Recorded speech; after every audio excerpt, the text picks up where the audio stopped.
আর সংসার নষ্টের জাদু কারো উপর করা হলে সাধারণত তিনটি আলামত তার মধ্যে প্রকাশিত হয়ে যায়। আপনারা হয়তো অনেকেই ভাবেন যে সংসার নষ্টের আবার জাদু হয় কিনা। দেখেন, সংসার নষ্টের জাদু বর্তমানে অনেক ব্যাপকভাবে হচ্ছে এবং রাসূল সাল্লাল্লাহু আলাইহি ওয়াসাল্লামের উপর পর্যন্ত জাদু হয়েছে।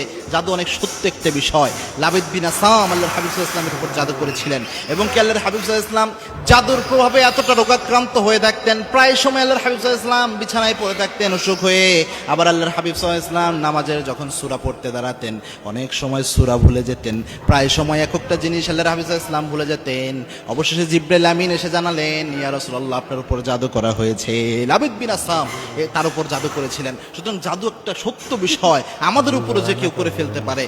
তিনটি আলামত যদি আপনি দেখেন তাহলে বুঝতে পারবেন যে হয়তোবা এমন জাদু করা হয়েছে। যেহেতু একবার প্রশ্ন করলেন যে সংসার নষ্ট জাদু হলে কি কি হয়, তার মধ্যে এক নাম্বার যে আলামতটা সেটা হচ্ছে, যদি এমন দেখেন পারিবারিক জীবন পরিচালনার ক্ষেত্রে যে আপনার স্ত্রী নরম সরম মেজাজের মানুষ ছিল, অত রাগী মেজাজ বদমেজাজি মানুষ ছিল না, কিন্তু ওই স্ত্রী হঠাৎ করে কি যেন হয়ে গেল, অনেক বদমেজাজি হয়ে গেছে, কথা বললেই রেগে উঠে, যে কোনো কিছুতে রাগ করে, অনেক চিল্লা ফাল্লা করে, এরকম আচরণ স্বাভাবিক তবিয়ত ন্যাচারাল যে মেয়েদের বৈশিষ্ট্য এটা থেকে বের হয়ে এসে অনেক রাগী মেজাজি হয়ে গিয়েছে, তাহলে বুঝতে পারবেন হয়তোবা এটা জাদুর প্রভাব হতে পারে, অথবা যে কেউ তাবিজ করতে পারে, এরকম কোনো কিছু হয়ে যেতে পারে।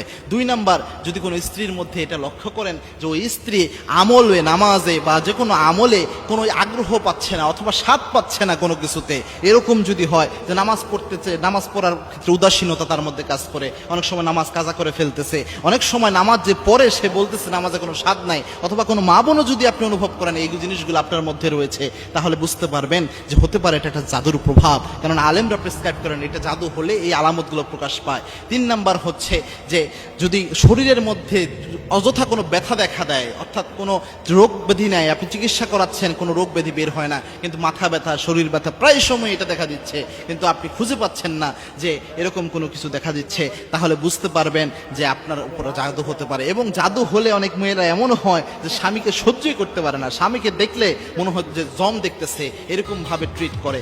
এরকম আচরণ যদি কোনো মেয়ের মধ্যে দেখেন তাহলে বুঝতে পারবেন জাদু করা হতে পারে। সেক্ষেত্রে কয়েকটা আমল রয়েছে, বিশেষ করে আয়াতুল কুরসির আমল তো অবশ্যই করবেন, 3 কুলের আমল অবশ্যই করবেন, সূরা বাকারার শেষ 3 আয়াত অবশ্যই পড়বেন, এরপরে সূরা হাসরের ওই আয়াতগুলো পড়বেন, এরপরে সূরা মুমিনুনের শেষ 4 আয়াত পড়বেন। এর পাশাপাশি একটা দোয়া সকাল সন্ধ্যা 3 বার পরে শরীরে ফু দিবেন। কোনো জাদু থাকলে আল্লাহ রাব্বুল আলামিন সেটা নষ্ট করে দিবেন। আল্লাহর হাবিব সাল্লাল্লাহু আলাইহি ওয়াসাল্লাম জানিয়েছেন, কোনো ব্যক্তি যদি সকাল সন্ধ্যা 3 বার শুধু পড়তে পারে বিসমিল্লাহিল্লাযী লা ইয়াদুররু মা ইসমিহি শাইউন ফিল আরদি ওয়ালা ফিস সামা ওয়া হুয়াস সামিউল আলিম, আল্লাহর হাবিব সাল্লাল্লাহু আলাইহি ওয়াসাল্লাম বলেছেন এই দোয়াটা যদি কোনো ব্যক্তি পড়তে পারে ওই ব্যক্তির দায়িত্ব স্বয়ং আল্লাহ নিজ হাতে গ্রহণ করে নেয়। সুতরাং এই আমল করবেন, ইনশাআল্লাহ জাদু থাকলেও আল্লাহ রাব্বুল আলামিন নষ্ট করে দিবেন।